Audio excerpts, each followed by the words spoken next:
that is actually a global variable to be updated or to be modified in the function. तो हम क्या करते हैं, हम इस ग्लोबल वेरिएबल को एक्सेस करने के लिए यहाँ पे कीवर्ड यूज करा जाता है ग्लोबल, एंड देन उस वेरिएबल का नाम जिसको हम एक्सेस कर रहे हैं। अब इससे क्या हो जाएगा, इससे इस फंक्शन में एक्चुअली ग्लोबल वाले काउंट उठाया जा रहा है एंड उसी में सारे के सारे चेंजेस करे जा रहे हैं। ठीक है जी, ये तो हो गया ग्लोबल का मतलब। ठीक है, अब ऐसा ही था नॉन लोकल। नॉन लोकल की यूज हमें कहाँ पे पड़ता है, नॉन लोकल की नीड कहाँ पे होती है, एनक्लोजिंग फंक्शंस के अंदर।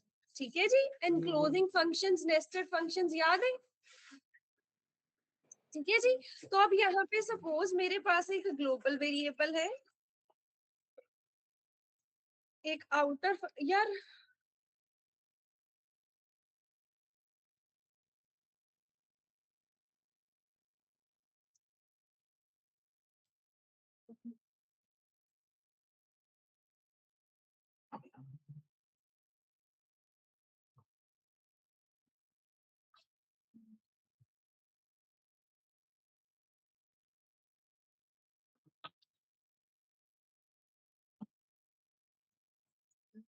अब देखो जी, अगली चीज हमारे पास क्या है, next thing that we have is कि मेरे पास एक आउटर फंक्शन है। ठीक है, एक एनक्लोजिंग फंक्शन है बेसिकली, जिसके अंदर x की वैल्यू है 10। एक x नाम का वेरिएबल बनाया गया है and we have assigned value 10 to that x, and उसी फंक्शन के अंदर we have a nested function, we have a inner function, और इनर फंक्शन के अंदर मैंने फिर से उस x को एक्सेस करा, उस x को एक्सेस करा है। ठीक है, x की वैल्यू को बना दिया है 20। ठीक है, एक्चुअल में ये जो 20 है ये इनर फंक्शन का क्या है, लोकल वेरिएबल है। ये एनक्लोजिंग फंक्शन के x को अपडेट नहीं करेगा, हम यहाँ पे चेक भी कर सकते हैं। ये ग्लोबल फंक्शन के x को, सॉरी आउटर फंक्शन के x को नहीं अपडेट कर रहा, ये सिर्फ और सिर्फ अपने ही अलग से स्कोप के अंदर वेरिएबल बना रहा है। अब अगर मुझे कोई ग्लोबल वेरिएबल एक्सेस करना होगा उसके लिए तो मैं ग्लोबल कीवर्ड यूज कर लूंगी, राइट। पर अगर मुझे एक एनक्लोजिंग वेरिएबल एक्सेस करना है उसके लिए ग्लोबल थोड़ी ना यूज कर सकते हैं। अगर मुझे इस फंक्शन के अंदर ये डिफाइन करना है, यार गर्मी बड़ी हो रही है ना यहाँ पे, हो रही है ना।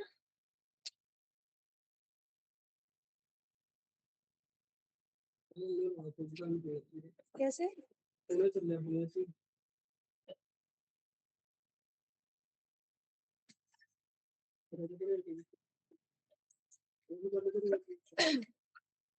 तो अब देखो, अगर तो हमें ग्लोबल वेरिएबल एक्सेस करना होता जैसे काउंट, तो हम क्या कर सकते थे, यहाँ पे लिख सकते थे ग्लोबल,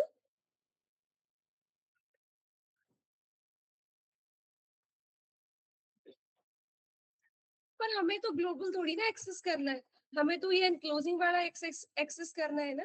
अब ये एनक्लोजिंग वाला ग्लोबल तो है नहीं, तो ऐसे से केस में हमें क्या करना पड़ता है, ऐसे से केस में हमें नॉन लोकल लिखना पड़ता है।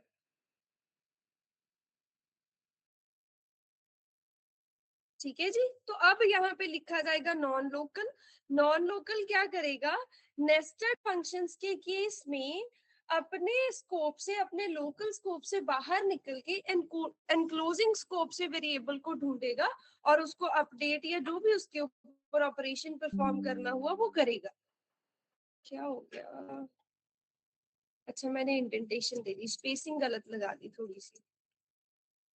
अब देखो जी, अब हमारा एक्चुअल वाला ये एनक्लोजिंग स्कोप वाला वेरिएबल जो एक्सेस हो रहा है, तो ग्लोबल वेरिएबल एक्सेस करना यूज ग्लोबल कीवर्ड, एंड अगर एनक्लोजिंग स्कोप वाला वेरिएबल एक्सेस करना है तो यूज नॉन लोकल कीवर्ड। ठीक है सिमरन। Yes ma'am. चलिए जी, अब आगे करते हैं। रिटर्न स्टेटमेंट हो गई, रिटर्न फंक्शंस पता चल गए क्या करते हैं। ठीक है जी, पैरामीटर्स के बारे में पता चल गया, पैरामीटर्स क्या करते हैं। अब पैरामीटर्स के बारे में और बहुत सारी चीजें पढ़ने वाली हैं जो हम आज पढ़ेंगे। ठीक है जी, देखो क्या होता है, कुछ स्टूडेंट्स को तो मैंने 2-4 चीजें बता भी दी थी इसमें से। ठीक है, कुछ की पेंडिंग है।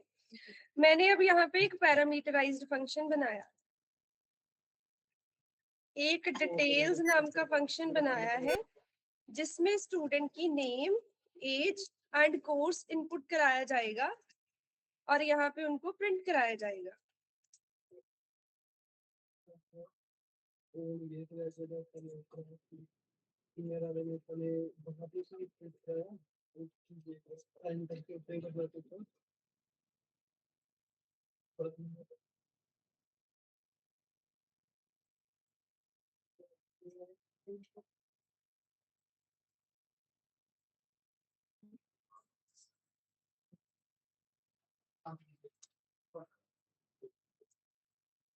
करो ये साइड बाय साइड।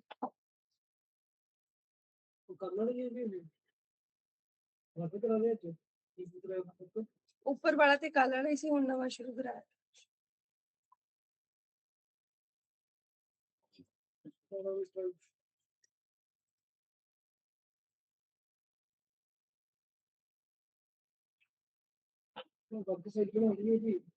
बना लो।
बना लिया जी फंक्शन। अब मुझे जिससे क्वेश्चन पूछूंगी सिर्फ वही जवाब देगा। What are parameters and what are arguments. Last Ayush, what are parameters and arguments.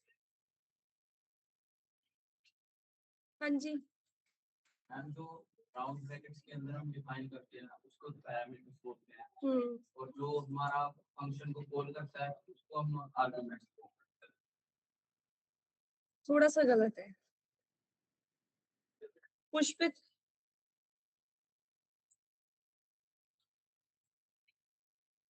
हाँ जी क्या हो गया?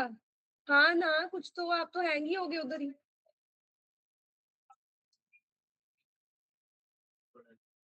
है? आजकल रात को पढ़ा नहीं। जिस दिन क्वेश्चन पूछ लिया जाएगा उस दिन यही जवाब आएगा। दिव्य में आपका नाम। जब सवाल पूछ लो ना सारे ऐसे बिहेव करते हैं, हम तो लैपटॉप में घुस जाएंगे, हमें तो पता ही नहीं है कि टीचर कुछ बोल रहा है। हेलो ग्रीन टी शर्ट, क्या नाम है आपका? है ऋतिक, अच्छा ठीक है। हाँ जी, what are function parameters and arguments. Parameters हम राउंड ब्रैकेट में हम डिक्लेयर करेंगे तो आर्गुमेंट्स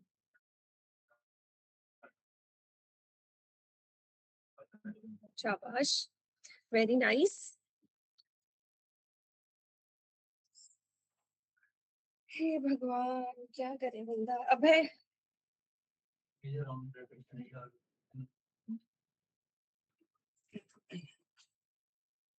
सारा कुछ यार है ही राउंड ब्रैकेट्स में। स्नेहा, शाबाश। अच्छा बस मुझे अब ये तो मैं नहीं पूछूंगी किस किस को नहीं आता, किस किस को आता है ये बता दो।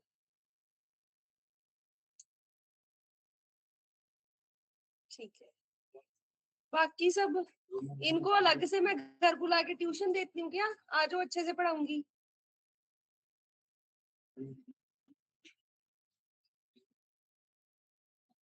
अनंता, आप बताओ बेटा।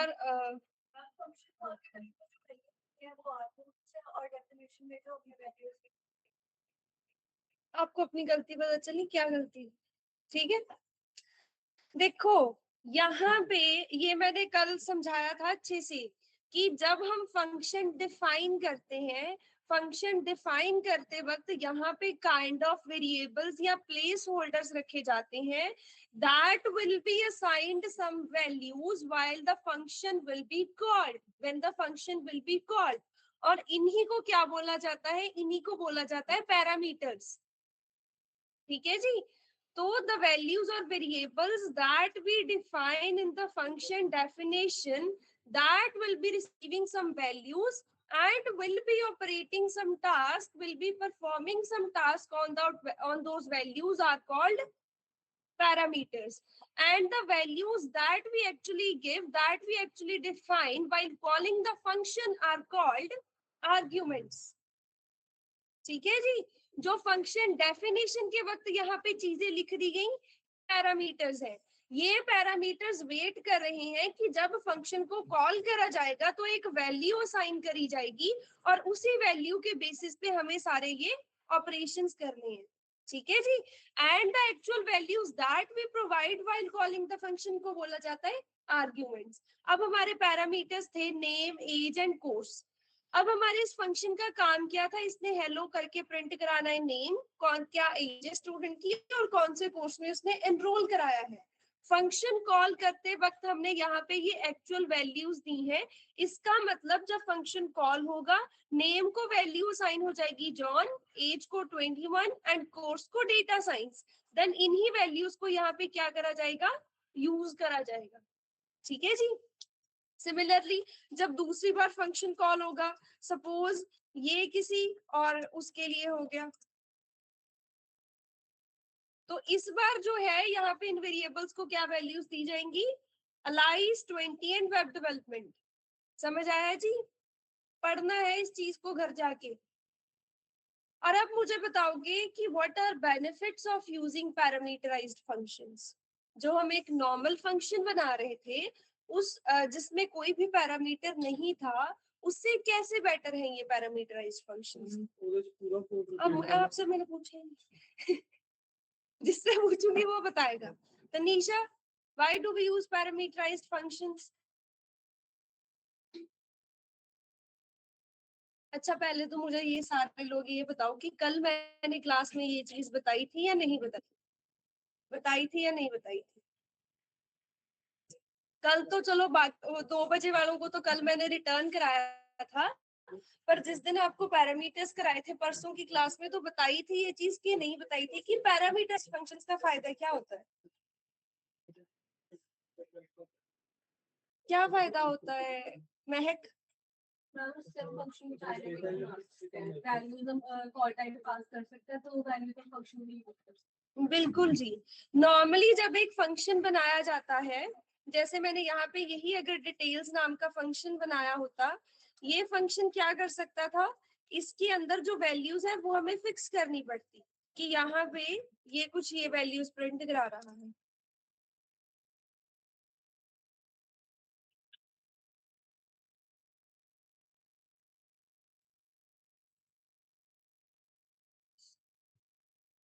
तो इसको जब भी मैं कॉल करूंगी इस डिटेल्स नाम के फंक्शन को, ये सेम ही वैल्यूज के लिए कॉल होगा, हमेशा सेम ही वैल्यूज के लिए कॉल होगा, राइट? पर जब मैं इसको पैरामीटराइज्ड बनाती हूँ तो every time we call a parameterised function, हम क्या कर सकते हैं, उसके अंदर डिफरेंट वैल्यूज पास करके उसको डिफरेंट वैल्यूज के लिए एग्जीक्यूट करा सकते हैं। समझ आया जी? कि यहाँ पे ये विदाउट पैरामीटर्स को पैरामीटर्स के फंक्शन बनाया गया, ये फिक्स हो गया, ये इन्हीं वैल्यूज के लिए काम करेगा। पर इसी फंक्शन को जब पैरामीटराइज के लिए बनाया गया तो वो क्या हो सकता है, डिफरेंट डिफरेंट वैल्यूज के लिए एग्जीक्यूट हो सकता है। ठीक है जी, क्लियर है? अब करो नोट फिर इस चीज को, कुछ लिख लिया करो। मेरा समझाया नहीं समझ आ रहा, आपकी जो आप अपनी लैंग्वेज में लिखोगे वो तो आपके दिमाग में जाएगा ही थोड़ा बहुत, तो लिखा करो जो बताया जाए।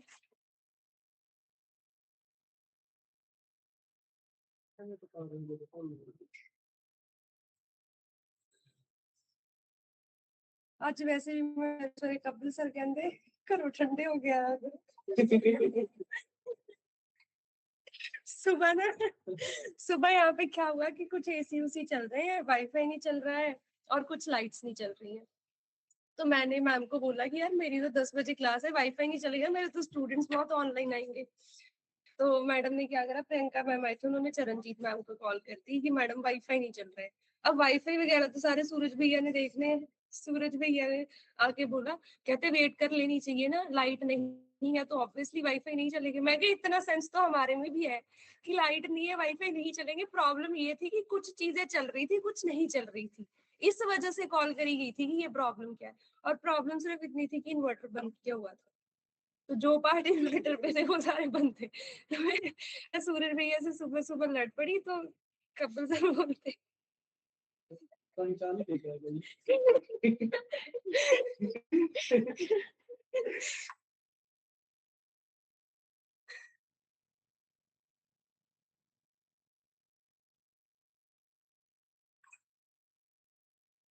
कर लिया जी नोट इतना,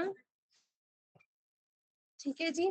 अब देखो यहाँ पे जो आर्ग्यूमेंट्स होते हैं ना, या जो ये पैरामीटर्स होते हैं, इनकी भी टाइप्स होती हैं, ठीक है। अब इनकी टाइप्स समझते हैं बेसिकली कि पैरामीटर्स को, आर्ग्यूमेंट्स को कैसे कैसे स्पेसिफाई करा जाता है। देखो सबसे पहले हमारे पास आती हैं पोजीशनल आर्ग्यूमेंट्स या पोजीशनल पैरामीटर्स, ठीक है।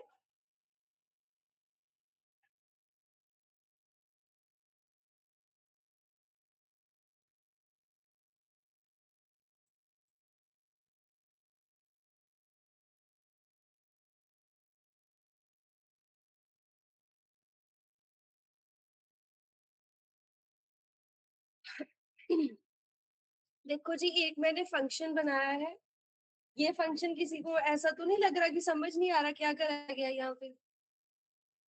समझ आ गया जी सबको कि मैंने एक ऐड नाम का फंक्शन बनाया है, इसके अंदर दो आर्ग्यूमेंट्स हैं, ये उन दोनों को ऐड करके उनका सम जो है उसको प्रिंट करा रहा है सिंपली, ठीक है जी।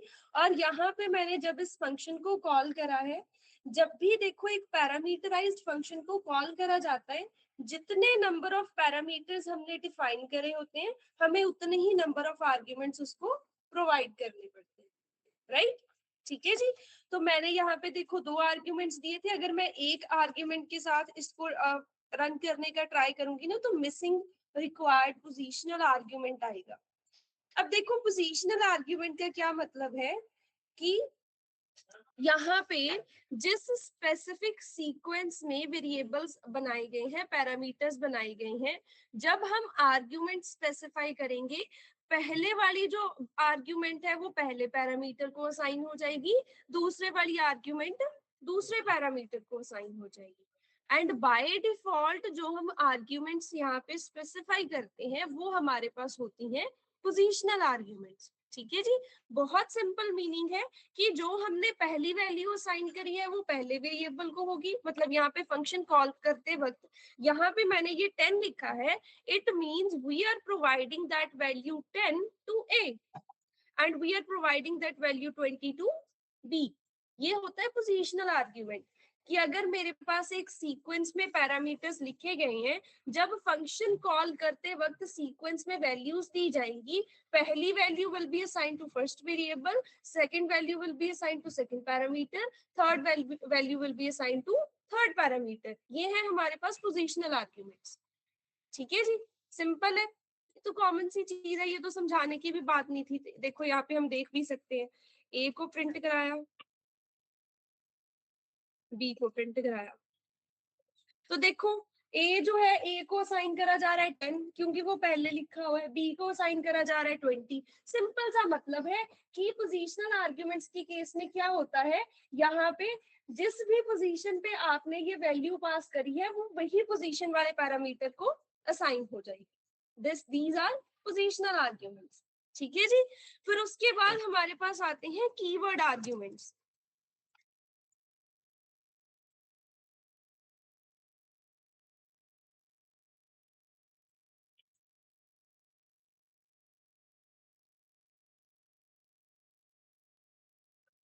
से भी ये फंक्शन कोई कॉपी कर लेते हैं, इसी वाले को, डिटेल्स वाला फंक्शन जो हमने बनाया था ना,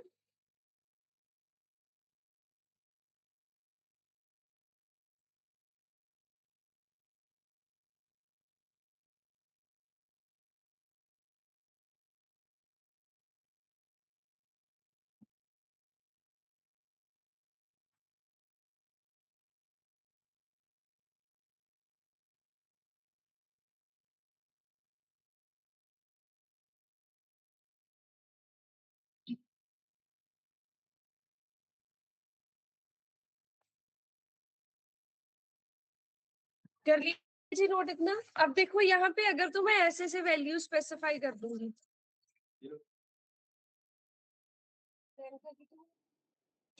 उसके नाम से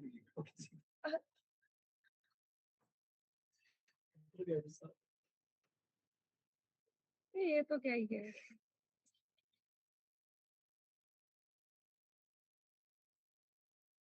ठीक है जी, अब देखो पोजिशनल आर्ग्यूमेंट्स में मैंने पास करा तो पहली वैल्यू पहले को असाइन होगी, ये तो गलत है ना।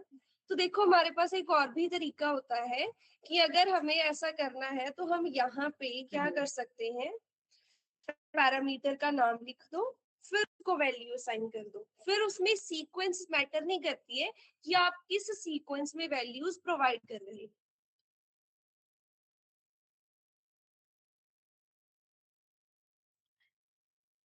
ऐसा भी करा जा सकता है और इसी चीज को बोला जाता है कीवर्ड आर्ग्यूमेंट्स। जब हम आर्ग्यूमेंट प्रोवाइड कर रहे हैं, सिर्फ और सिर्फ वैल्यू देने की बजाय हम वैल्यू के साथ उसके पैरामीटर का भी नाम लिख रहे हैं कि ये हमारा पैरामीटर है, इस पैरामीटर को ये वैल्यू स्पेसिफाई करी जा रही है।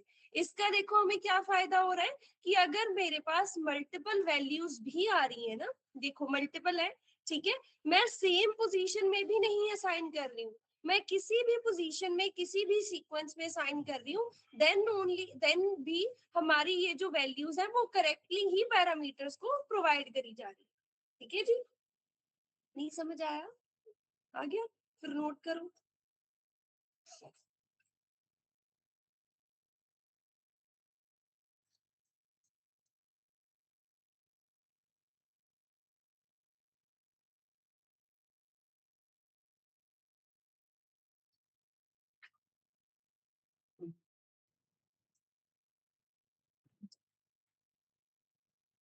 ठीक है, तो जब हम आर्ग्यूमेंट प्रोवाइड कर रहे हैं, आर्ग्यूमेंट प्रोवाइड करते वक्त आर्ग्यूमेंट की वैल्यू के साथ साथ उसके पैरामीटर को भी लिख देते हैं कि इस पैरामीटर को ये वैल्यू स्पेसिफाई करी जा रही है, उसको बोला जाता है कीवर्ड आर्ग्यूमेंट्स। ठीक है, ये भी पॉसिबल होता है पाइथन के केस में। ठीक है, देन हमारे पास अगली चीज आती है positional plus keyword. Same function की हेल्प ले रही हूँ।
दोनों चीजें नोट करो।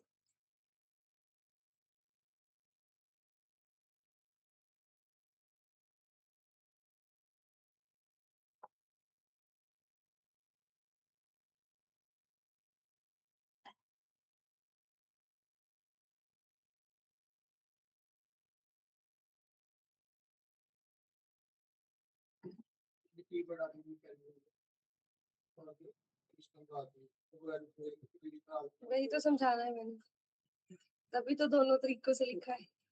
अब देखो, जब हम ऐसा करना चाहते हैं कि कुछ आर्ग्यूमेंट्स हमें पोजिशनल आर्ग्यूमेंट्स की तरह देने हैं, कुछ कीवर्ड आर्ग्यूमेंट्स की तरह देने हैं, ऐसा भी हो सकता है कि कुछ आर्ग्यूमेंट्स हम नॉर्मली लिख रहे हैं, कुछ आर्ग्यूमेंट्स के साथ हम पैरामीटर का नाम भी लिख रहे हैं।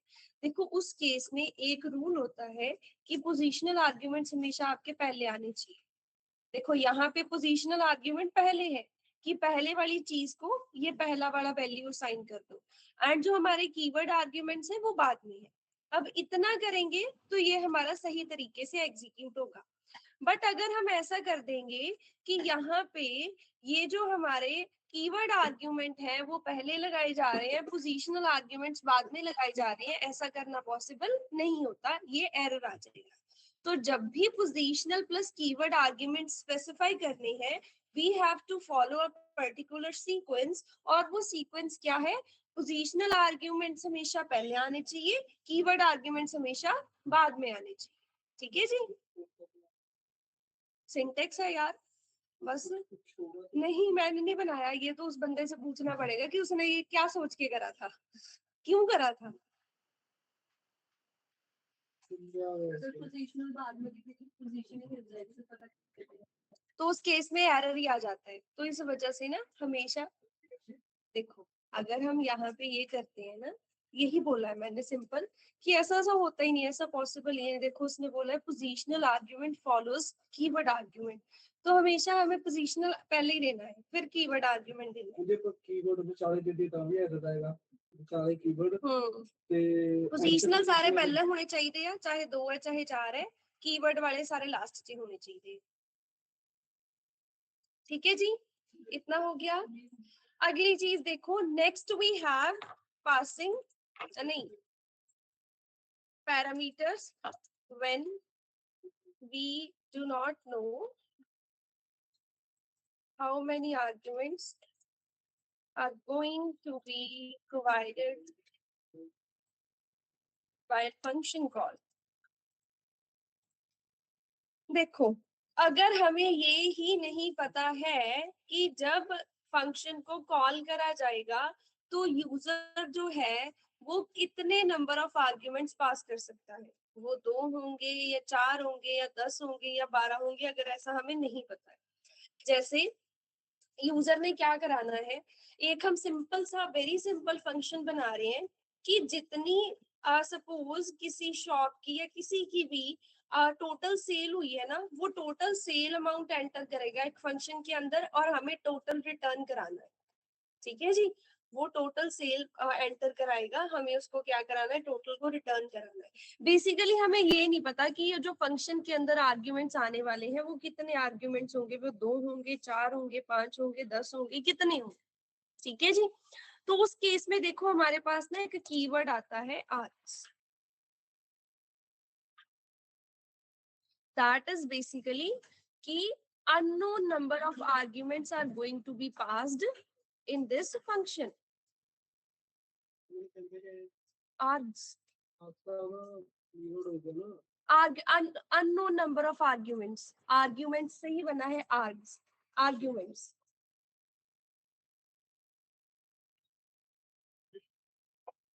देखो अब एक ऐसा सा फंक्शन बना के देखते हैं।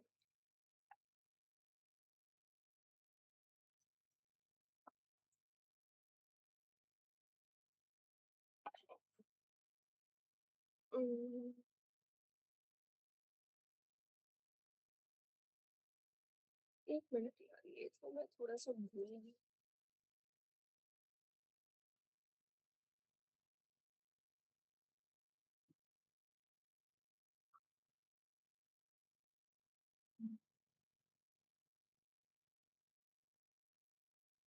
अब आप एक्सप्लेन करोगे कि यहाँ पे क्या हुआ है। हम्म,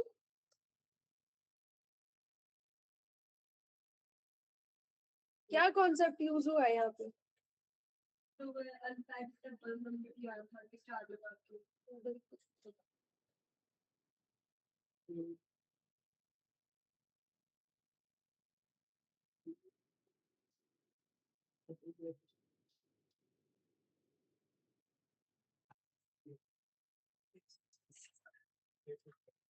समझ आ गया सबको ये क्या हुआ है। जब हमने इस आर्क्स को प्रिंट कराने का ट्राई करा है तो इसने क्या रिटर्न करा है हमें, एक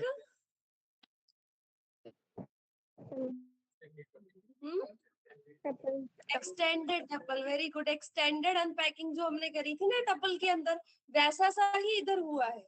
ठीक है, अगर आपको याद हो जब मैंने टपल अनपैकिंग आपको कराई थी ना, मैंने समझाया था कि सपोज मेरे पास एक टपल है, शुक्र है किसी किसी को जब याद आ जाता है, मैं तो सोचती हूँ यार चलो कोई तो पढ़ ही रहा है।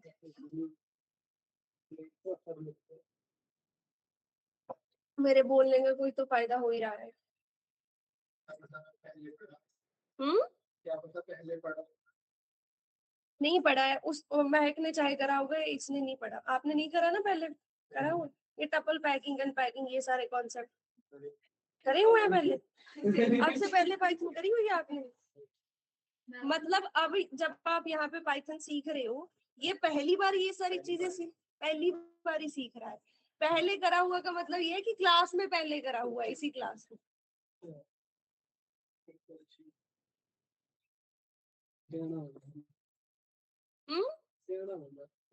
तुसी भी सियाने हो जो ना, फिर बंदा खुद नहीं सियाना, थोड़ी बहुत अकल ले लेंदा इधरों उधरों। ये देखो ऐसा पड़ा था कि एक टपल है मेरे पास, सपोज उस टपल के अंदर मल्टीपल वैल्यूज है। अब फंक्शन के अंदर से जब हम मल्टीपल वैल्यूज को रिटर्न कराते हैं ना, वो ऑटोमेटिकली उसका टपल बना देता है, और उस केस में हमें टपल अनपैकिंग की जरूरत पड़ती है। टपल अनपैकिंग क्या होती है? एक टपल से वैल्यूज को अलग अलग वेरिएबल्स में निकालना, क्योंकि हमें उन अलग अलग वेरिएबल्स के अपने कोड के अंदर फर्दर यूज हो सकता है। ठीक है जी, रिक्वायरमेंट हो सकती है। तो यहाँ पे अगर तो ऐसे लिखा जाएगा T1, T2, T3 and T4, उससे क्या हो जाएगा, इस टपल के जितने भी एलिमेंट्स है वो सारे के सारे 1 बाय 1 इन वेरिएबल्स को असाइन हो जाएंगे। पर एक तरीका हमारे पास ये भी होता है कि यहाँ पे हम क्या कर सकते हैं, स्टार लगा के एक वेरिएबल भी डिफाइन कर सकते हैं। उसका मतलब क्या होगा कि जितनी भी वैल्यूज बची हैं T1 और T2 को वैल्यू असाइन करने के बाद, ये सारी की सारी वैल्यूज क्या हो जाएं, एक ही उसको असाइन हो जाए। और अब अगर इसको प्रिंट कराने का ट्राई करें हम, यार क्या हो रहा है, तो देख, अरे यार T3 प्रिंट कराना था, सॉरी। तो देखो क्या हो रहा है, उसका एक लिस्ट बन रहा है, लिस्ट के अंदर वो सारे के सारे एलिमेंट्स आ रहे हैं। बट यहाँ पे क्या हो रहा है, यहाँ पे कॉन्सेप्ट फिर से वही सेम यूज हो रहा है कि जो मल्टीपल वैल्यूज हैं, उन मल्टीपल वैल्यूज का क्या बनाया जा रहा है, एक ऑब्जेक्ट बनाया जा रहा है। ठीक है जी, मल्टीपल वैल्यूज को चाहे यहाँ पे पास करा जा रहा है, उनको ऑब्जेक्ट बनाया जा रहा है। पर टपल अनपैकिंग के केस में उस ऑब्जेक्ट की टाइप लिस्ट होती है, बट फंक्शंस के केस में, आर्ग्स के केस में क्या होती है, उसकी टाइप टपल ही होती है। ठीक है जी। तो व्हेनेवर हमें एक ऐसा करना हो कि वी डू नॉट नो कि यूजर जो हमें वैल्यूज प्रोवाइड करने वाला है वो कितनी वैल्यूज होंगी, वो 2 वैल्यूज, 4 वैल्यूज, 5 वैल्यूज, 10 वैल्यूज, कितनी वैल्यूज होंगी, उस केस में हम क्या यूज कर सकते हैं, आर्ग्स कीवर्ड यूज कर सकते हैं। ठीक है जी। ये आर्ग्स क्या करेगा, मल्टीपल वैल्यू। अच्छा, और एक चीज और कि अगर मैं इस आर्ग्स की जगह कोई और यूज कर लूं, मैं यहाँ पे ए यूज कर लूं, सपोज मुझे सारी वैल्यूज नहीं करनी है, इसका नाम फंक्शन 2 बना लेते हैं, आर्क्स की जगह बस मैंने ए यूज करा। तो देखो फिर भी ऐसा नहीं है कि यहाँ पे ये टास्क परफॉर्म नहीं होगा, क्योंकि आर्ग्स एक स्टैंडर्ड नेम है। ठीक है जी, फॉर मल्टीपल आर्ग्यूमेंट्स हम आर्ग्स कीवर्ड यूज कर लेते हैं। पर इसका मतलब ये नहीं है कि हम सिर्फ आर्ग्स कीवर्ड ही यूज कर सकते हैं। बस ये होता है कि जब मल्टीपल आर्ग्यूमेंट्स हमें यूजर से लेनी है ना, हमें नहीं पता वो 2 आर्ग्यूमेंट्स होंगी, 4 आर्ग्यूमेंट्स होंगी, 10 आर्ग्यूमेंट्स होंगी, बस हमने यहाँ पे स्टार लगा के कीवर्ड यूज करना है। It means dynamic number of arguments. वो आर्ग्यूमेंट्स 2 भी हो सकती हैं, वो आर्ग्यूमेंट्स 4 भी हो सकती हैं, एंड वो कोई भी आर्ग्यूमेंट नहीं हो सकती, फिर भी चलेगा। वैसे नॉर्मली पैरामीटराइज्ड के केस में ऐसा होता है ना, एक पैरामीटर बनाया फंक्शन कॉल के वक्त, एक पैरामीटर पास करना ही पड़ेगा। 2 पैरामीटर्स बनाई है, 2 आर्ग्यूमेंट्स पास करेंगे, then only function will get executed. But args के केस में क्या हो जाता है, जब यहाँ पे बेसिकली स्टार लगा देते, इसका मतलब होता है डायनामिक नंबर ऑफ आर्ग्यूमेंट्स। वो 1 भी हो सकती है, 2 भी हो सकती है, 10 भी हो सकती है। समझ आया जी इस आर्ग्स कीवर्ड का यूज केस? ठीक है जी। टू कलेक्ट या टू रिसीव मल्टीपल और dynamic number of arguments from the user while function call. तो मल्टीपल पैरामीटर्स पास करती है। मल्टीपल, बिल्कुल सारी चीजें बताऊंगी ना। देखो एक आर्ग्स होता है, एक कीवर्ड आर्ग्स होता है, फिर यहाँ पे जब हम ये करते हैं, जैसे यहाँ पे पोजिशनल प्लस कीवर्ड करा था, तो इसमें एक स्पेसिफिक सीक्वेंस फॉलो करनी पड़ती है। ऐसे ही जब यहाँ पे अगली चीज होगी,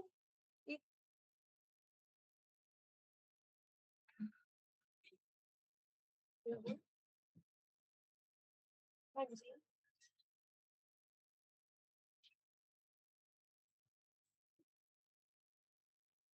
हाँ जी,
दो पेपर है, दूसरा इंटरव्यू किया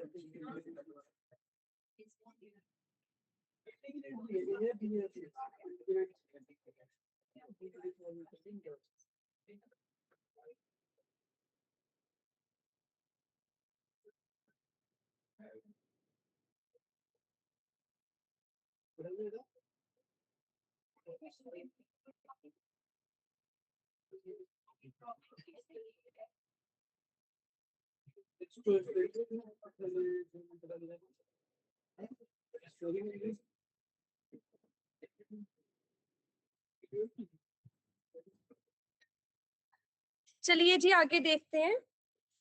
ठीक है, हाँ, तो फिर हमारे पास जब हम मैम ये, हाँ जी, एक बार इसके अंदर अनपैक करके दिखा दो, मेरा एरर दिखा रहा है। क्या कर दूं जी? अनपैक करके दिखा दो एक बार। अनपैक, ये बेसिकली देखो क्या हुआ, एक दोबारा से इधर फंक्शन बनाते हैं। मैंने ना यहाँ पे नंबर्स नाम का फंक्शन बनाया जो बेसिकली नंबर्स को इनपुट कर आ रहा है। अब वो नंबर्स 2, 5, 2, 4, 5, 10 कितने भी हो सकते हैं, ठीक है जी। तो मैंने यहाँ पे क्या कर दिया, स्टार, अरे यार स्टार लगा के लिख रही है कि we are going to get a dynamic number of arguments. अब सीधा सीधा इसको प्रिंट करा रहे हैं, then we are getting it. अगर हम इसकी टाइप प्रिंट करा रहे हैं तो हमें पता चल जाएगा कि इसकी टाइप बेसिकली क्या है, ताकि इसके आगे फिर हम अपना आगे का प्रोसीजर जो है वो परफॉर्म कर सके। तो कॉल कर लेते हैं इसको विद 2 नंबर्स। ठीक है जी, अब एक टपल है। अब इस टपल के अंदर की वैल्यूज को हमें अलग से यूज करना होगा, तो हम क्या कर सकते हैं, टपल अनपैकिंग कर सकते हैं ना। टपल अनपैकिंग करने का तरीका क्या होता है,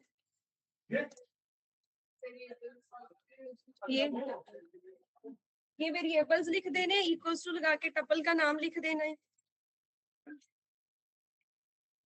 हाँ जी, हाँ जी सर, क्या कर रहे हैं? ये देखो, वो तो गेट टपल अनपैकिंग, इसमें हाँ क्या, मेरा इंडेंटेशन एरर आ रहा था। आपने ना यहाँ पे थोड़ी सी प्रॉब्लम, एक आधी स्पेस दे रखी होगी, इस वजह से इंडेंटेशन एरर आ रहा होगा। हाँ जी हाँ ये वाला। पास कर रहे हैं, जब अपन पता है वैल्यूज पास कर रहे हैं,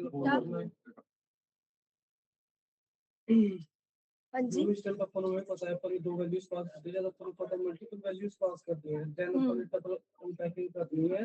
फिर तो अपन एक नंबर कितने के लिखोगे फिर सारे नहीं, देखो मेरी बात ये सुनो, कितना करेंगे? कोई ऐसे 1000 वैल्यूज को यहाँ पे क्यों प्रोवाइड करेगा, जब हमें 10 वैल्यूज दी जा रही हैं, 5 वैल्यूज दी जा रही हैं, हमें सारी एक्सेस करनी है, तो हम क्या कर सकते हैं, पोजीशन का यूज करके, लूप का यूज करके एक एक करके एक्सेस कर सकते हैं। ठीक है जी, फिर वो तो अपना दिमाग है ना कि कैसे लगाएंगे उसको, क्या करा जाएगा। ठीक है, पर ये हमारे पास सिंटेक्स होता है कि जब नंबर ऑफ वैल्यूज के लिए ये टपल को कॉल करा जा रहा है, उसके अंदर इन वैल्यूज को इंडिविजुअली कैसे एक्सेस करना है। अब आप सबने एक काम करना है, ठीक है जी, सेम ही जो एग्जांपल मैं दे रही थी, कि यूजर यहाँ पे क्या करेगा, अपनी रोज की सेल्स की वैल्यू देगा कि एक सेल मेरी हुई है 3500 की, एक सेल हुई है 2560 की, एक सेल हुई है 2300 की। यूजर रोज की सेल क्या करेगा, अपनी इसके अंदर इनपुट करेगा वैल्यूज। वो 5 सेल्स भी हो सकती है, 10 भी हो सकती है, 20 भी हो सकती है। ठीक है जी। हमें क्या करना है, जो यूजर ने वैल्यूज प्रोवाइड करी हैं उन सबका टोटल रिटर्न कराना है फंक्शन के अंदर से।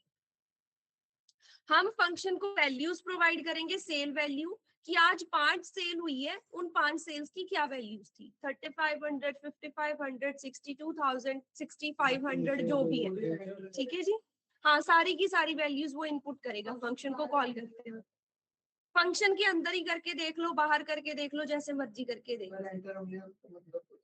इनपुट लेनी है। नहीं, पहले इस चीज को सिंपली खुद से इधर से वैल्यूज प्रोवाइड करके देख लो, बाद में यूजर से इनपुट करा के देख लेना। हाँ, उन सभी वैल्यूज का टोटल करना है और फंक्शन की हेल्प से प्रिंट कराना है कि आपकी आज की टोटल सेल अमाउंट रहा इतना और एवरेज सेल अमाउंट रहा इतना। बस करो। नहीं, मतलब अब देखो यार, एक सिंपल सी बात है, यहाँ पे आ रहे हैं एडमिशन होने, एक दिन में 5 स्टूडेंट्स की भी एडमिशन हो सकती है, 2 स्टूडेंट्स की भी एडमिशन हो सकती है, कोई फिक्स थोड़ी ना है। बस मुझे ये total by the end of day एक ऐसा फंक्शन चाहिए जिसके अंदर वो एडमिशन अमाउंट जो है वो एंटर कराया जाएगा, टोटल मेरे पास आ जाए कि आपकी आज की जो टोटल एडमिशन अमाउंट जो आपके पास हुआ है वो इतना है। बेसिकली वही चीज आपने सेल्स के लिए करनी है। स्पेसिफाई नहीं करना कि कितने भी। हाँ, क्योंकि सेल 5 की प्रोडक्ट्स की भी हो सकती है, 10 की भी हो सकती है, 50 की भी हो सकती है।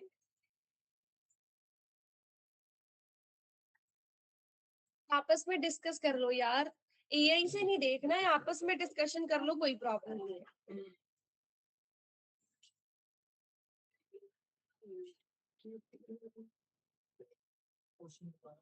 देखो क्या, यहाँ पे जैसे हम इस आर्ग्यूमेंट को, ये जो आर्ग्स नाम का कीवर्ड हमने लिया है, इसको यहाँ पे 2 वैल्यूज दे रहे हैं, 3 वैल्यूज भी दे सकते हैं, 4 वैल्यूज भी दे सकते हैं। ये ऊपर वाले कोड में हमने देखा। जिसको क्वेश्चन नहीं समझ आया दोबारा से समझ। हमने ना अब एक फंक्शन बनाना है, वो फंक्शन क्या करेगा, उस फंक्शन के पैरामीटर्स में एक यूजर अपनी शॉप का या किसी भी चीज का टोटल सेल्स डालेगा कि आज मेरी 5 सेल्स हुई है और वो 5 सेल का अमाउंट कितना था, 25,000, 6,500, 2,000, जितना भी है। हमें क्या करना है, यूजर ने चाहे 5 सेल वैल्यू इनपुट करी है, चाहे 10 सेल वैल्यू, मतलब बेसिकली इस फंक्शन को प्रोवाइड करी है, हमें टोटल निकाल के देना है कि आपकी आज की टोटल सेल्स 5,000 की। ठीक है जी। हफ्ते की कर लो, जैसे आपका दिमाग चल रहा है, जो भी चलाओ तो सही, थोड़ा सा देखूं क्या कर रहे हो, क्योंकि फंक्शन के चीजें हमने बहुत सारी पढ़ ली है, प्रैक्टिस क्वेश्चन एक नहीं करा फंक्शन के ऊपर। सारा कुछ फंक्शन के अंदर ही करना है। ग्लोबल वेरिएबल बनाते कुछ पता नहीं आपको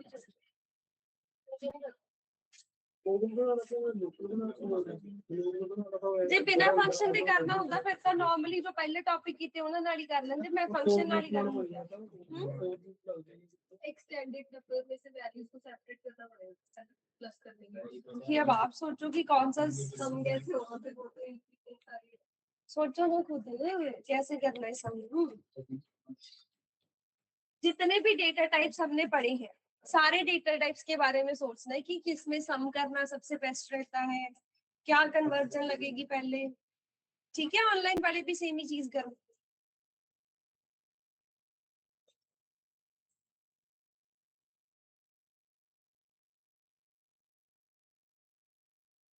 कर लोगे आप, मुझे ये चीज पता है।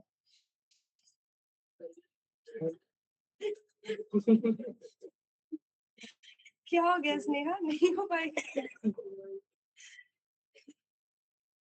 चलो इतना तो करो, एक फंक्शन जो मल्टीपल वैल्यूज को एक्सेप्ट करे, इतना तो कर ही सकते हो।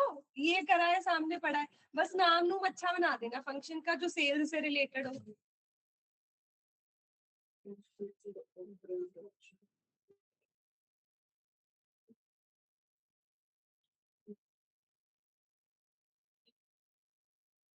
फॉर लूप में डायरेक्टली स्टार आंसर सीख सकते हैं।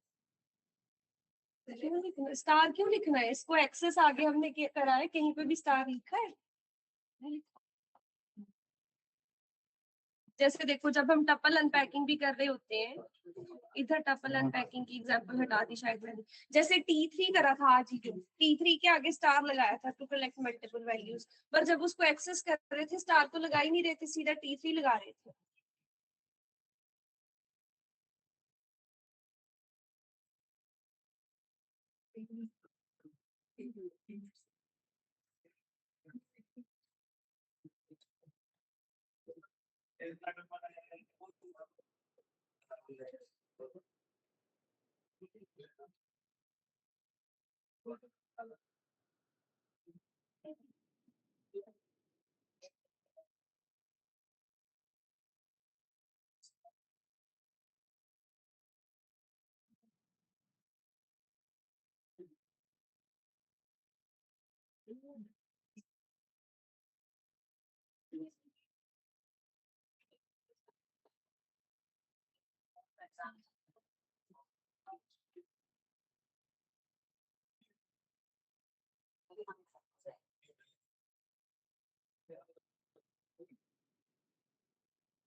देख रहे हैं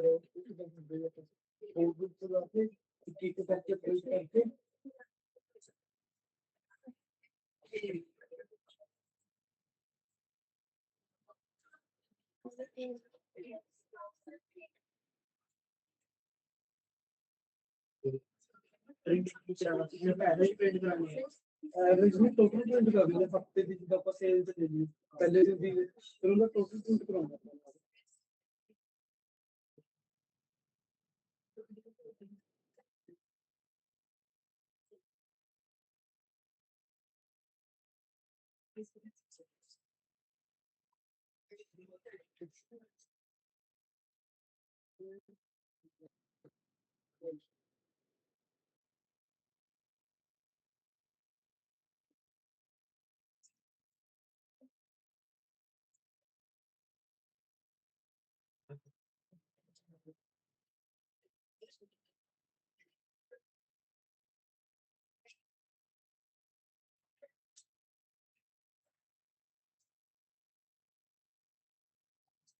हो गया?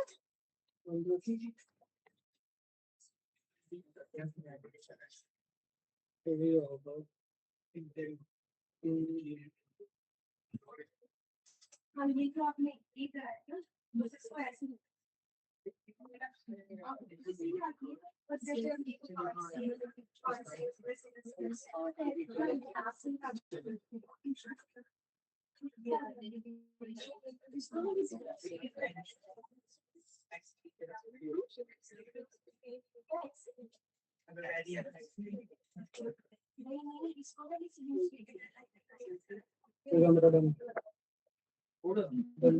ठीक है तो करते प्रिंट करा देना करा देंगे कोई पूछता यार आज भी पास करांगे ना और रूप करके अधिकतर तो प्रिंट करा देते हैं सेल नाम का फॉर्म बना दे वेरिएबल सेल प्लस आई ਜਿਹੜੀ ਕਿਕ ਵੈਲਿਊ ਪਾਸ ਹੋ ਰਹੀ ਸੀ ਆਪਣੀ ਉਹਨੂੰ ਪਲੱਸ ਕਰਤਾ ਸੇਲ ਦੇ ਵਿੱਚ ਮੈਨੂੰ ਟੋਟਲ ਹੋ ਕੇ ਪ੍ਰਿੰਟ ਹੋ ਗਈ ਸੇਲ ਵਿੱਚ ਐਵਰੇਜ टोटल कितना है कुछ मैम टोटल कितना क्या एवरेज नहीं है एवरेज भी इतनी निकल जाएगी ये टोटल क्या है टोटल हो गया 10,000 तो सारी आ गई होगा टोटल वैल्यू टोटल करा तो यार ये भी बात देखिए हां देखिए जी प्रिंट टाइम हटा देंगे इसका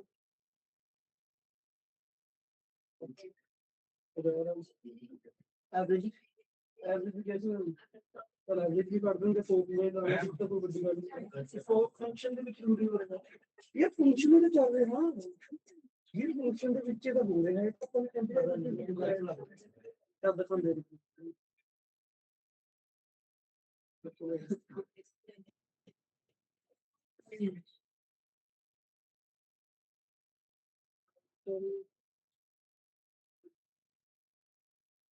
हो गया ना कि सेल्स फाइल दस की होगी 12 की होगी हर रोज फंक्शन यूज करो हिसाब लगाते हुए वैल्यू हाँ यहाँ पे बस ये चीज आप फिक्स नहीं करते हो बाकी सारा ठीक करा ये चीज जो साइड से फिक्स कर ली थी साइड से फिक्स नहीं बाकी हाँ आर करा दो तो पहले यूजर्स पूछना पड़ेगा किसने कितनी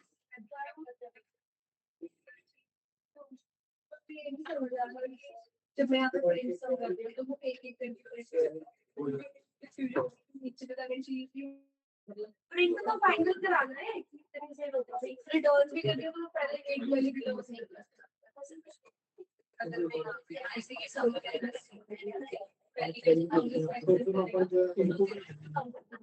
उसके बाद मैं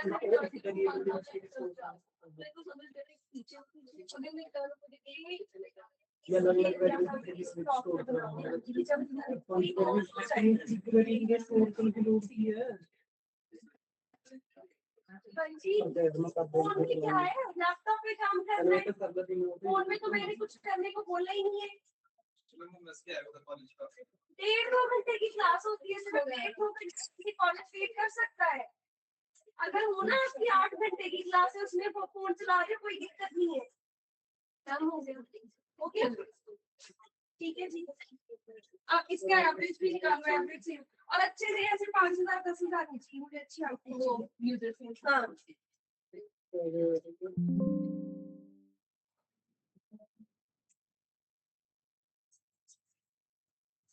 ऑनलाइन कर लिया जी जो ऑनलाइन लगा रहे हैं क्लास ये यार पता नहीं कौन है जिनको अपना जूठ के बर्तन भी रखने के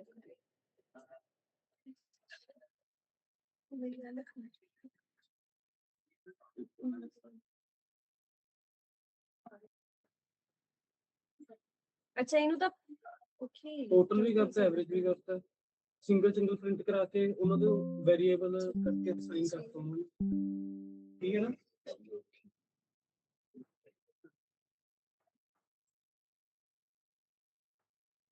करवा दूं मैं अब तो मैंने इनपुट वाला भी कर लिया इनपुट वाला भी कर लिया कर लो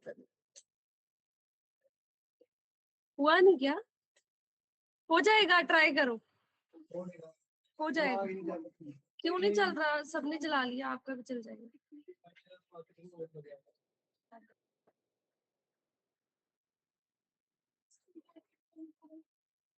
ऑनलाइन किसी का कोई जवाब नहीं आ रहा यार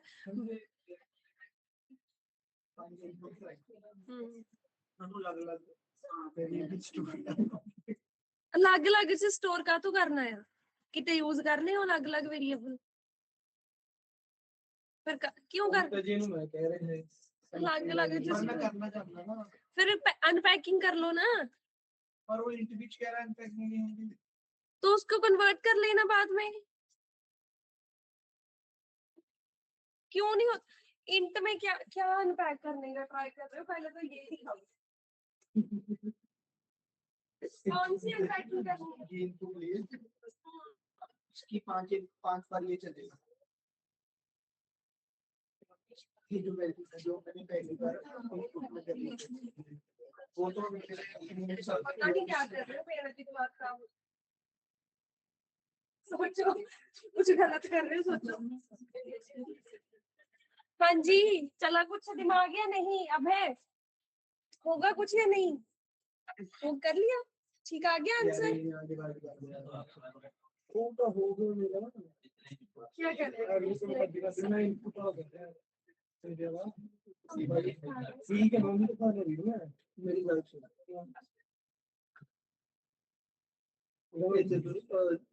सेल बीट करेंगे ना ये अगर अच्छे तो आके पाएंगे चलो मैं समझाती यार देखो कुछ लोगों ने तो बड़े अलग अलग कॉन्सेप्ट्स यूज करके सही भी करा है पर कुछ बहुत गलत एवरेज सही आ जाएगी बस पहले भाई वो तो बहुत है ये गलत है ना हमने क्या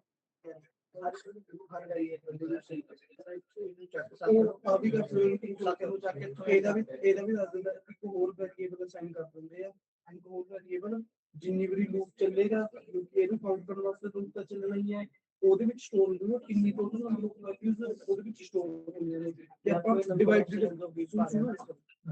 ਬਾਈ 7 ਦੀ ਜਗ੍ਹਾ ਤੇ ਨੰਬਰ ਆਫ ਜਿਹੜਾ ਟੋਟਲ ਯਾਰ 7 ਲਿਖਿਆ ਨਾ ਪੂਰੇ ਨੂੰ a ਨਾਲ ਡਿਵਾਈਡ ਕਰਦੇ ਹੋ ਸੇ ਨੂੰ a ਨਾਲ ਇਹ ਨਾਲ ਕੁਝ ਵੀ ਜਾਏਗਾ ਉੱਤੇ ਕੋਲ ਨਹੀਂ ਚੱਕ ਇਹ ਨਾਲ ਨਹੀਂ ਜਾਏਗਾ फिर मैं अभी तो कह रहा है चलो बस अब कोई डिस्कशन नहीं कर ली, जितनी डिस्कशन करनी थी अब इधर मेरे साथ करो डिस्कशन।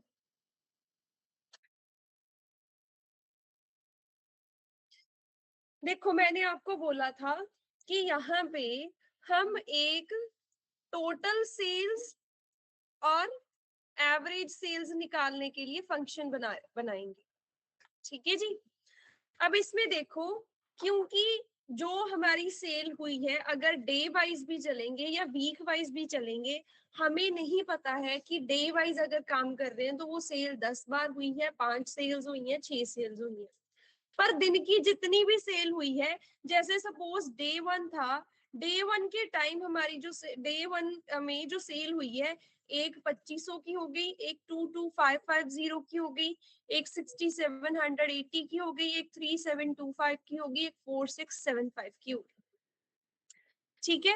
कुछ भी हो सकती है, रैंडम वैल्यू लिख रही हूँ। हो सकता है डे 2 पे कस्टमर आए नहीं, बस एक सेल हुई है 2500 की, दूसरी सेल हुई है 3540।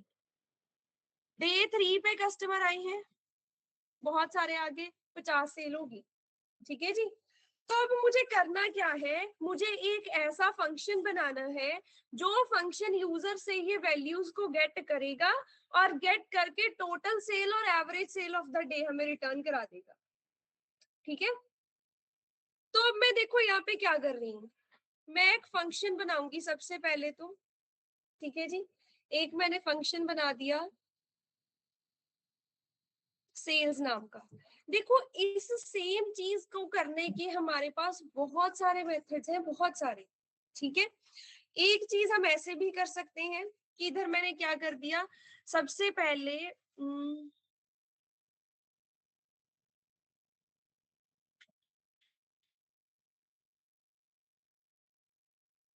कौन से तरीके से कराऊंगी यार, बड़े सारे तरीके हैं।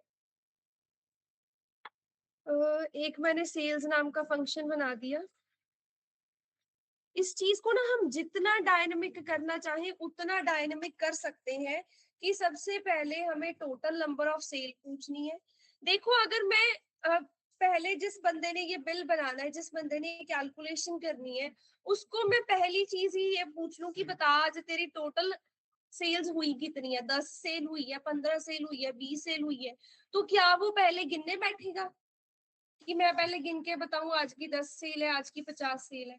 मतलब देखो आप गलत नहीं कर रहे हो, बहुत सारे स्टूडेंट्स ने ऐसा करा है कि एक आई जो है उसको एक स्पेसिफिक रेंज तक चलाया, एक लूप को एक रेंज तक चलाया है कि आज 6 सेल्स हुई है, 6 बार हम ये काम कर ले, आज 10 सेल हुई है, 10 बार ये काम कर ले, आज 50 सेल हुई है, लूप चला दे।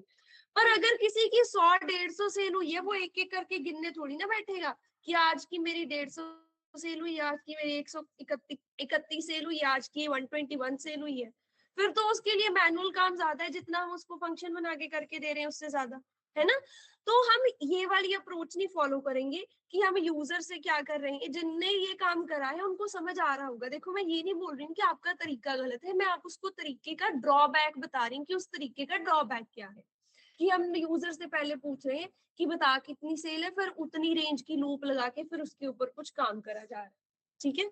उससे बेटर ये है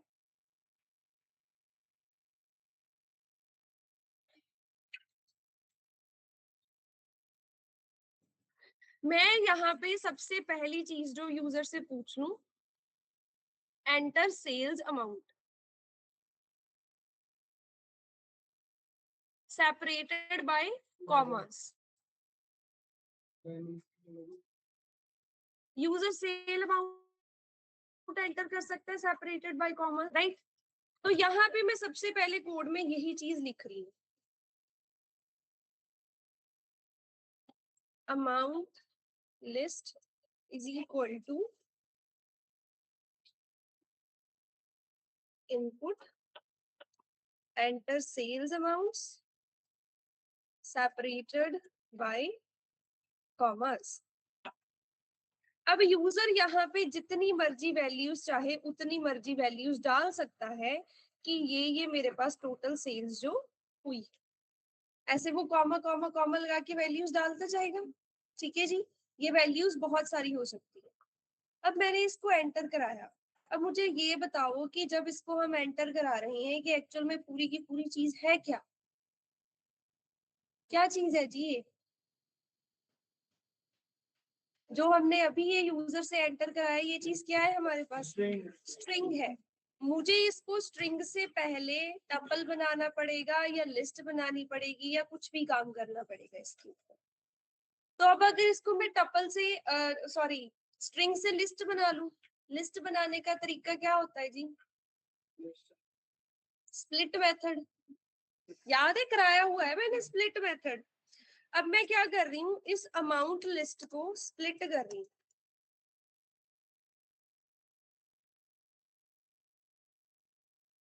स्प्लिट किसके बेसिस पे करना है, कॉमा के बेसिस पे।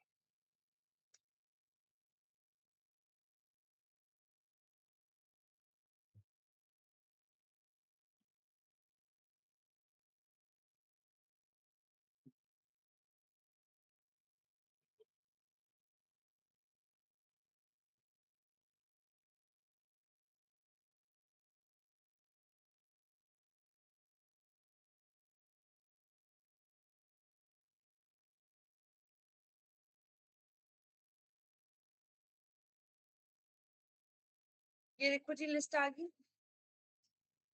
पर एक छोटा सा प्रॉब्लम आ रहा है। वो प्रॉब्लम क्या है कि लिस्ट के अंदर जितनी भी वैल्यूज है वो सारी किसकी आ रही हैं, स्ट्रिंग्स की आ रही है, बट स्ट्रिंग्स के ऊपर प्लस नहीं करा जा सकता। तो हम इस केस में लिस्ट कॉम्प्रिहेंशन यूज कर सकते हैं। लिस्ट कॉम्प्रिहेंशन याद है, ये चीज करी ही कि इसलिए गई है कि पिछली जितनी भी चीजें सारी इकट्ठी करके कुछ पढ़ पुढ़ लें उसका कि ऐसे ऐसे काम आएगी। लिस्ट कॉम्प्रिहेंशन याद है, तो यहाँ पे मैं लिस्ट कॉम्प्रिहेंशन अप्लाई कर रही हूँ।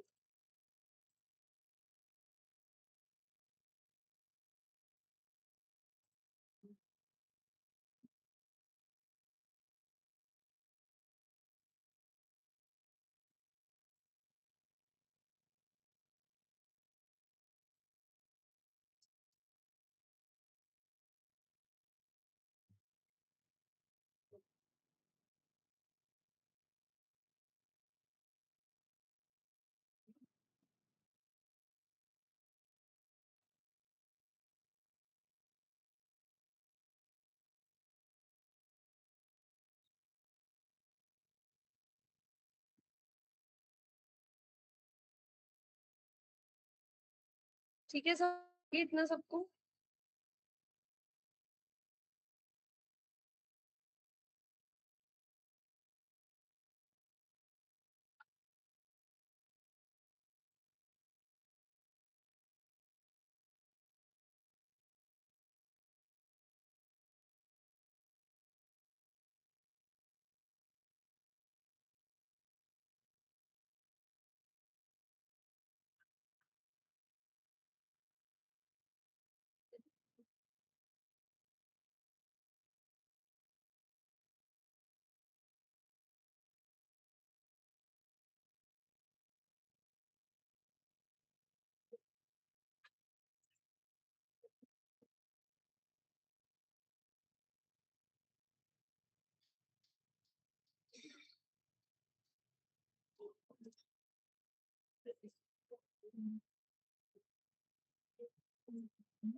नोट कर लो जी सारा का सारा कुछ।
ये टाइप टू तो हटा ही देते हैं, इसकी जरूरत ही नहीं है हमें।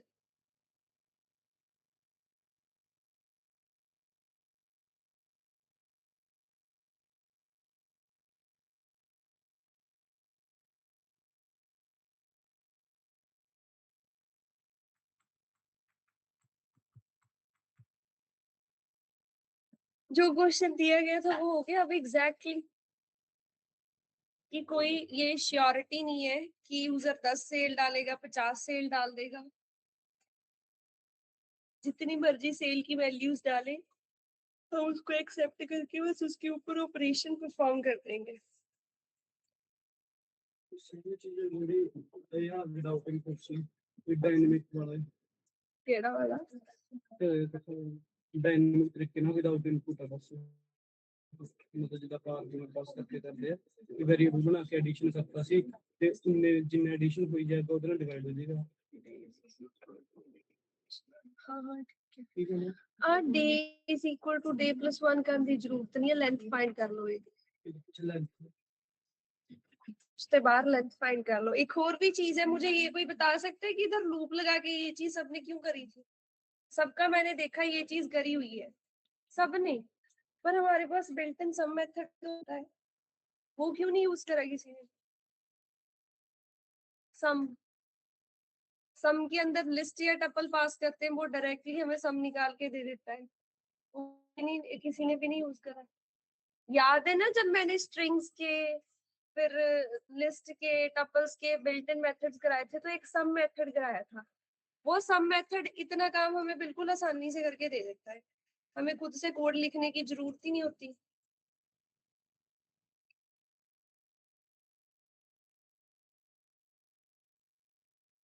क्या कर दिया इसने? सम ऑफ वैल्यूज, ये गलती कर दी है मैंने। इसको ना किसी को साइन कर देते हैं ऐसे करके, या फिर total is equal to sum of values, फिर हो जाएगा।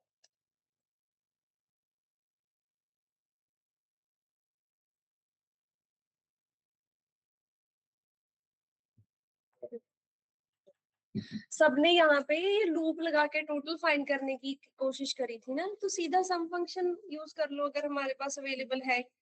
हमें फिर बड़ा पाथ क्यों उस पे चलना है? ठीक है, ये समझ आए क्या क्या करा है? फंक्शन का कॉन्सेप्ट भी यूज करा है, ठीक है जी। लूप भी चलो पहले यूज कर ली थी, ठीक है। फिर लिस्ट भी यूज करा है, लिस्ट का मेथड स्प्लिट भी यूज करा है, लिस्ट कॉम्प्रिहेंशन भी यूज करा है, ठीक है जी। अगर हम यूजर डिपेंडेंस के बिना बना रहे थे, जो कि बहुत लोगों ने करा भी हुआ है, कि इधर डायरेक्टली फाइंड टोटल में वैल्यूज पास कर दी, वो भी गलत नहीं है। ये ऐसा जो कर रहे हैं ना, ये भी गलत नहीं है कि इधर से आपने ऊपर आर्ग्यूमेंट्स वाला फंक्शन बनाया, वो भी ठीक है, उसमें भी कोई प्रॉब्लम नहीं है। तो हर चीज को करने के मल्टीपल वेज होते हैं, अभी आपने डिसाइड करना होता है कि आपको कौन सा अच्छा लगे, ठीक है जी।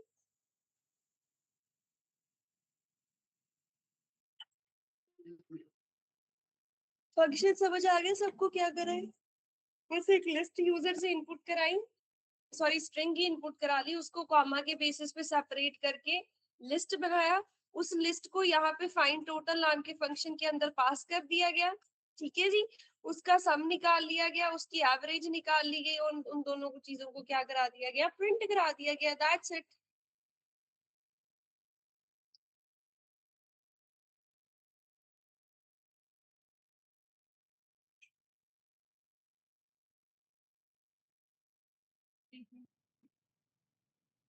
करें आगे, नोट्स सारे मैं भेज दूंगी, ध्यान से पढ़ लेना, देखो संडे है आपके पास, अच्छे से पढ़ लेना फंक्शंस के बारे में।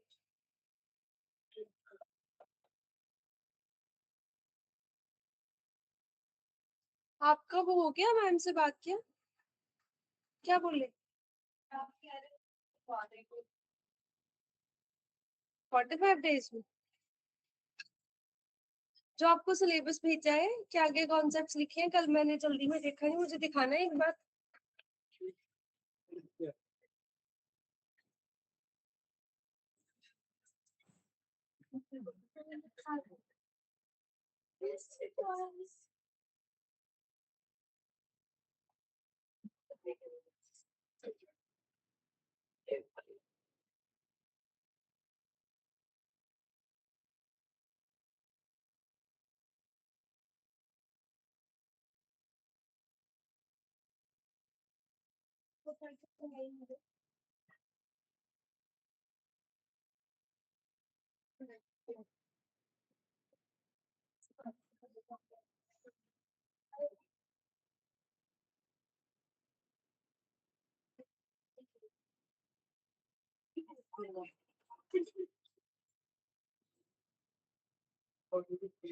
वैसे ना कि अगर मैं अगर आपको उससे तो पैसे तो मैं कितने दिन में करा सकती हूँ, अब ऐसा तो है 6 से 10 लाख लगा के काम हो गया, देखो समझ आ रहा है नहीं आ रहा, उसके ऊपर डिपेंड है।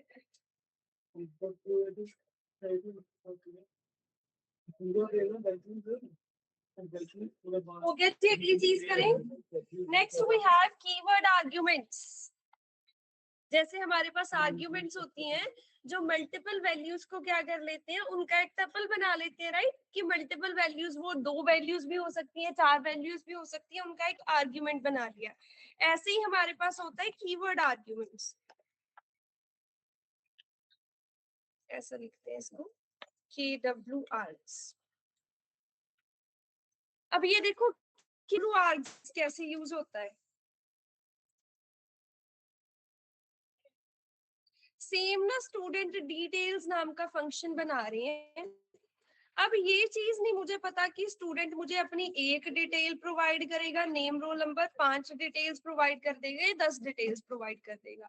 अगर तो वो वैल्यूज सिंपल वेरिएबल्स की फॉर्म में दे रहा है, 10 12 15, नेम राहुल दे दिया, ऐसा कुछ, तो वो तो ऑटोमेटिकली टपल बन जाएगा।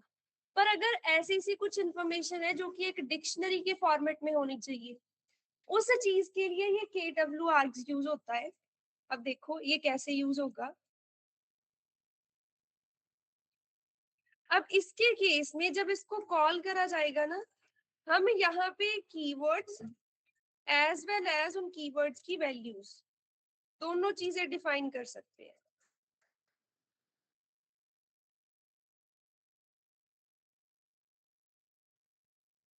आर्ग्स के केस में हम क्या कर सकते थे, सिर्फ और सिर्फ वैल्यूज प्रोवाइड कर सकते थे, पर इसके केस में हम यहाँ पे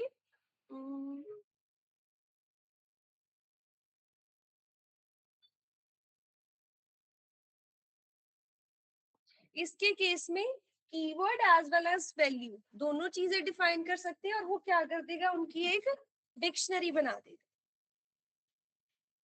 समझ आया जी? देखो ध्यान से, अगर किसी को समझ नहीं आया दोबारा एक्सप्लेन कर रही हूँ। जब मैंने आपको ये कराया था कि एक सिंगल स्टार लगा के किसी भी फंक्शन के आर्ग्यूमेंट्स में ये आर्ग्स कीवर्ड जिसकी वैल्यू कुछ और भी हो सकती है, इधर बनाती हूँ, ए नाम का फंक्शन है, इधर यहाँ पे अगर स्टार लगा के आर्ग्यूमेंट पास करी जाएगी, इस स्टार लगा के आर्ग्यूमेंट पास करने का मतलब है that we are going to get multiple values. वो वैल्यू एक स्ट्रिंग वैल्यू, वो वैल्यू एक बूलियन वैल्यू, कुछ भी हो सकती है। और जब भी इस फंक्शन को कॉल करा जाएगा, यहाँ से जितनी भी वैल्यूज दी जाएंगी उन सब वैल्यूज का एक टपल क्रिएट कर दिया जाएगा। ऐसे ही होता है ना। पर अगर मुझे क्या करना है, मुझे इस वैल्यू के साथ साथ कीवर्ड भी चाहिए, तो वो हमने देखा था ना, की वैल्यू पेयर के लिए डिक्शनरी होती है। तो बेसिकली ऐसे से डिक्शनरी वाले फॉर्मेट का डेटा हमें यहाँ पे चाहिए, तो हम यूज करते हैं KWArgs, कीवर्ड आर्ग्यूमेंट्स बेसिकली। अब इसका नाम जरूरी नहीं है KWArgs ही रखा जाएगा, इसका नाम कुछ भी हो सकता है। एक चीज का ध्यान रखना है कि स्टार्टिंग में डबल स्टार लगाना।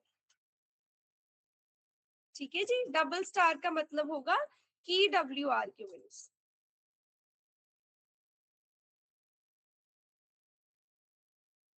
क्लियर है जी? ये डिक्शनरी की फॉर्म में डेटा को इकट्ठा कर लेता है, डिक्शनरी बना देता है की और वैल्यू पेयर्स के फॉर्म में।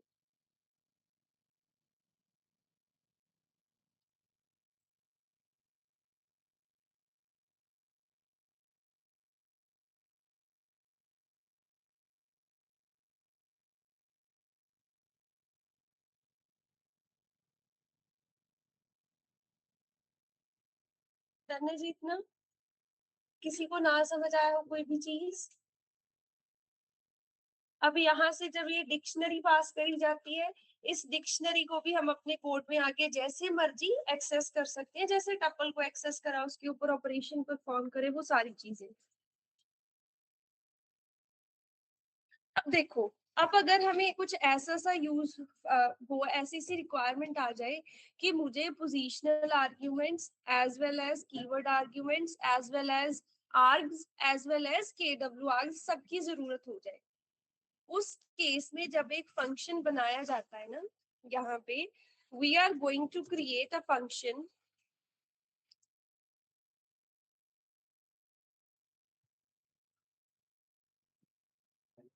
तो इसको क्रिएट करने का ना एक सीक्वेंस होता है। वो सीक्वेंस क्या होता है, सबसे पहले कौन से आर्ग्यूमेंट्स आएंगे, positional, then keyword, then args, sorry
एक मिनट, ये चीज मैं देख लूं कि सही है।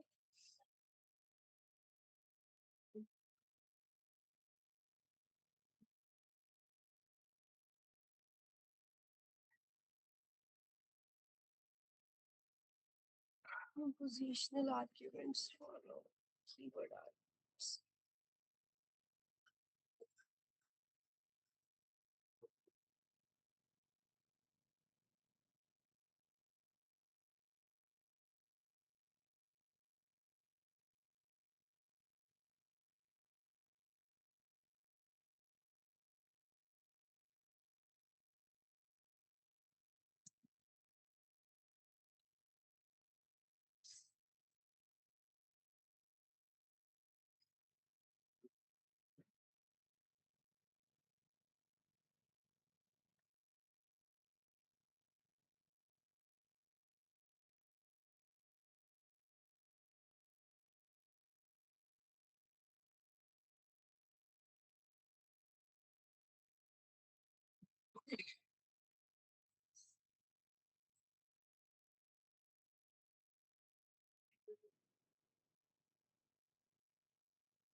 जी इसमें प्रॉब्लम आ रही है यहाँ पे।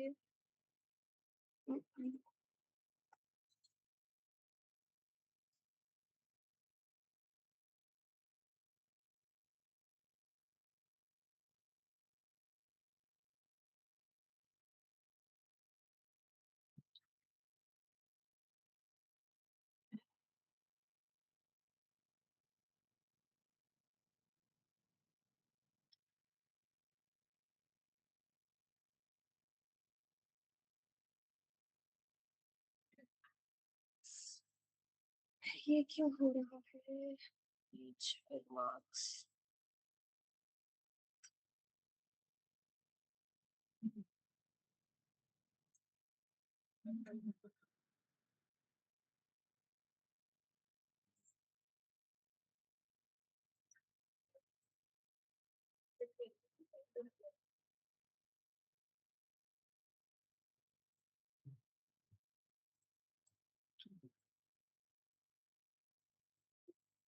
अब ठीक है, पहले गलत लिख रही थी, अब ठीक है, अब कर लो ये बोल।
हटा दो ये मार्क्स नहीं चाहिए, इसको हटा दो, फिर सिर्फ सिटी चाहिए, सिटी लिख दो।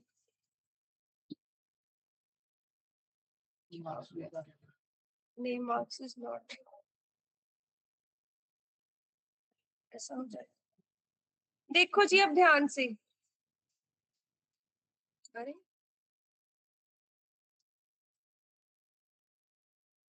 देखो यहाँ पे ना अभी के लिए मैंने एक फंक्शन बनाया है। इस फंक्शन में सबसे पहले 2 आर्ग्यूमेंट्स दिए हैं, फिर आर्ग्स है, फिर के डब्ल्यू आर्ग्स है बेसिकली। अब यहाँ पे जब मैं इस फंक्शन को कॉल करूंगी ना, देखो यहाँ पे मैंने क्या कर दिया, इधर दे दिया अपना पोजिशनल आर्ग्यूमेंट दिस वन, फिर एज दे दी। अब यहाँ पे तीसरी जगह में अगर खुद से एक टपल प्रोवाइड करूंगी ना, वो एक टपल के अंदर टपल नेस्ट हो जाएगा, जो चीज हमने पहले देखी भी है। देखो मैं ना यहाँ पे मार्क्स की वैल्यूज दे रही हूँ, ये रही। उसके बाद में ये के डब्ल्यू आर्क्स की वैल्यू दे रही हूँ कि सिटी की मुझे इंफॉर्मेशन लिखनी है, तो जिप कोड हमारा ऐसा सा कुछ है, फिर उसके बाद ये सिटी का नाम। तो ऑटोमेटिकली देखो जिस फॉर्मेट में मैंने समझाया था, पहला पोजिशनल आर्ग्यूमेंट पहले को असाइन हो गया, दूसरा दूसरे को हो गया, फिर जो उसको ऐसे मल्टीपल सिर्फ और सिर्फ वैल्यूज दिख रही थी, उसने उसको आर्ग्स को क्या कर दिया, प्रोवाइड कर दिया। ये सारी वैल्यूज का एक टपल बन के इन मार्क्स को असाइन हो गया। मैंने कीवर्ड्स के साथ वैल्यूज दी थी, वो सारी की सारी इस सिटी को असाइन कर दी गई, तो सिटी के अंदर आ गई। तो मतलब ही एक ही फंक्शन के अंदर हम डिफरेंट डिफरेंट टाइप के पैरामीटर्स आर्ग्यूमेंट्स भी क्या कर सकते हैं, पास कर सकते हैं। ठीक है जी, कीवर्ड दे देंगे तो चलेगा, क्योंकि देखो क्या होता है ना, ये सारे के सारे पोजीशनल है, ये सारे के सारे क्या है, पोजीशनल है। और ये वाला हम बीच में क्या करने का ट्राई कर रहे हैं, कीवर्ड देने का ट्राई कर रहे हैं। इस वजह से प्रॉब्लम आ रही है। तो इधर हमें सीक्वेंस ही ये फॉलो करनी पड़ती है ना, ठीक है। तो इस हाँ कीवर्ड सिर्फ फिर यहाँ पे आएगा और वो इसका पार्ट बन जाएगा। ठीक है जी, तो ये वाले फिर जो हमारे पास रह जाते हैं ना, ये रह जाते हैं सिर्फ और सिर्फ पोजीशनल। तो इस चीज का ध्यान रखना होता है। ठीक है जी। वैसे तो ऐसी हमें बहुत रेयर यूज पड़ता, हमारे पास ऐसी सिचुएशन आती है कि हमें सारे ही इकट्ठे यूज करने पड़े, पर अगर इन केस करने पड़ भी रहे हैं, जैसे इस स्टूडेंट के केस में पढ़ रहे हैं, तो हम इनको ऐसे कर सकते हैं, कोई दिक्कत नहीं है। एक चीज जो मैं पैरामीटर्स में बताना भूल गई, दैट इज डिफॉल्ट पैरामीटर्स। बताया था या नहीं बताया था? आपको बताया था, आपको नहीं बताया था ना डिफॉल्ट पैरामीटर्स क्या होते हैं। फिर हमारे फंक्शन में 2 टॉपिक्स बचे हैं, रिकर्जन और क्या बचा है फंक्शन में? फिर रिकर्जन ही रह गया। मैम बाकी मंडे को करा देना आप। नहीं, डिफॉल्ट तो आज करा रही हूँ।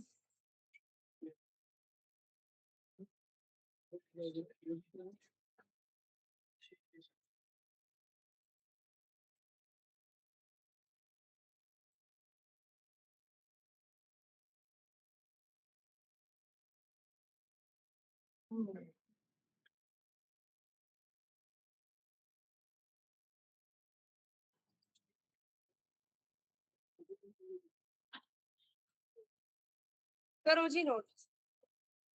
ये है डिफॉल्ट पैरामीटराइज्ड फंक्शन।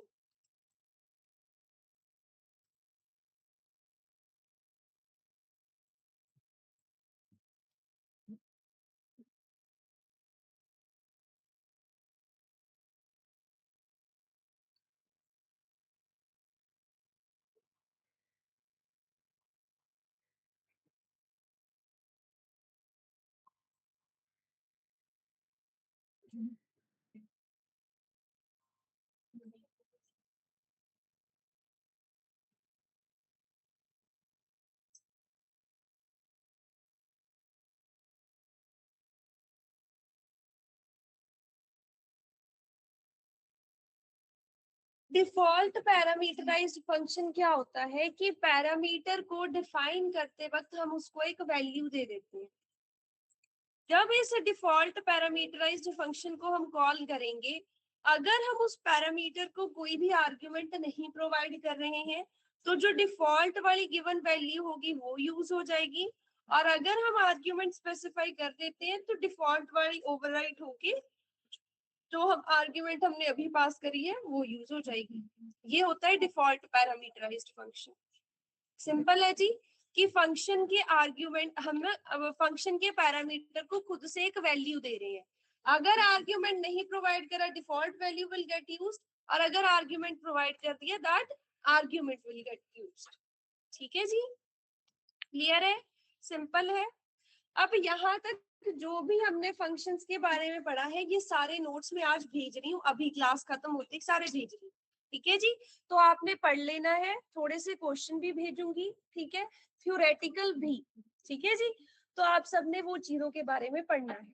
ठीक है, यहाँ तक कोई किसी का डाउट, कोई चीज ना समझ आई हो? क्लियर है? ठीक है जी, फिर अटेंडेंस लगा लूं, फिर आप जा सकते हो।